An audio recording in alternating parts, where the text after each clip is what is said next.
करते हो। ये पुश करता है और ये हाथ जो है ना इसकी डायरेक्शन बनाता है इसकी स्लोप बनाने के लिए।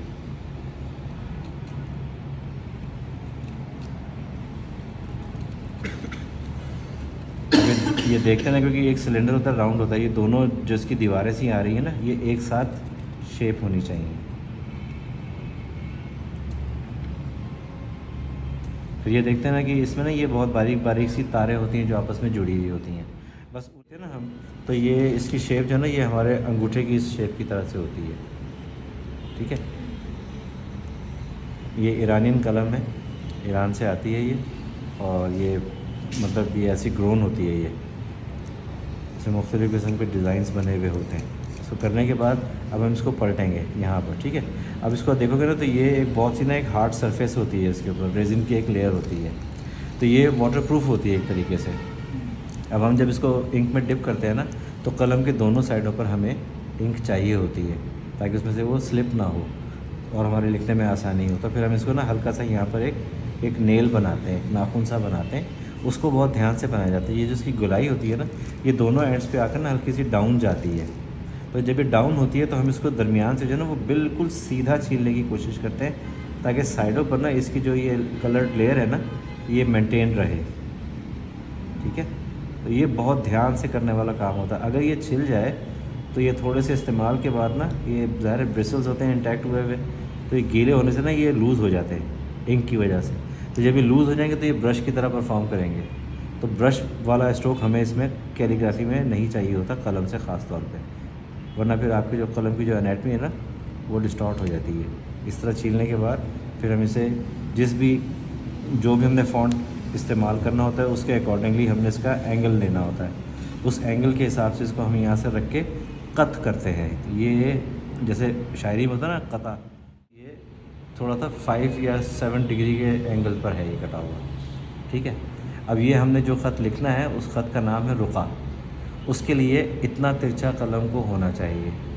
अगर हम इसको नस्तालीक के लिए बनाते तो हम इसको बिल्कुल सीधा काटते, सुलस के लिए बनाते तो थोड़ा सा और तिरछा कर लेते, और इसलिए इसको हमने चूँकि हमने ख़त रुक़ा के लिए और ख़त नस्ख के लिए इस्तेमाल करना है, तो उसके लिए ये 5 से 7 डिग्री का एंगल जो है ना इससे कट का ये बहुत काफ़ी है।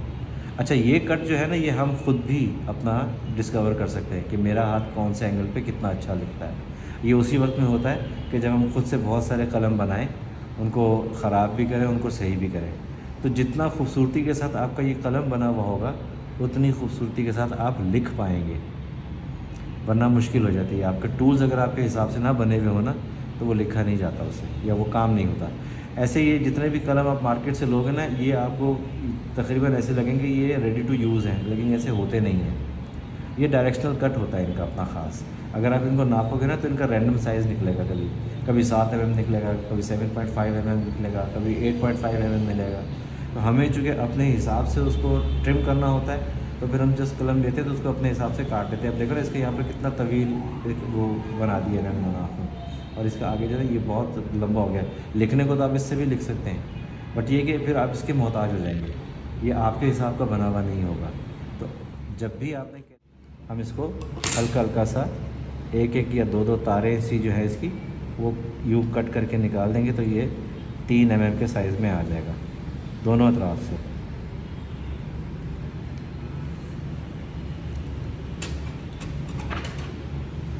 अब यहाँ माशाल्लाह इतनी तेज़ रोशनी है कि आंखें चुंधिया रही हैं।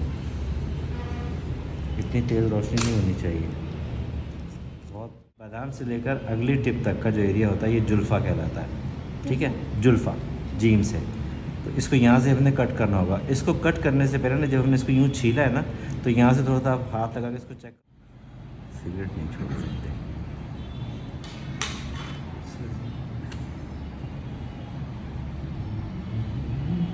ठीक है, इस तरीके से ना इसको पूरे कुशन के ऊपर डाल के ना इंक को तो हम एब्जॉर्ब कर लेते हैं। इससे फ़ायदा ये होता है कि जब आप इस पर टच करते हो ना अपना कलम, तो जितनी आपको इंक रिक्वायर्ड होती है ना एक हर्फ लिखने के लिए, उतनी वापस उसमें कलम में आ जाती है, वरना उसको आपको बार बार एक हर्फ लिखने में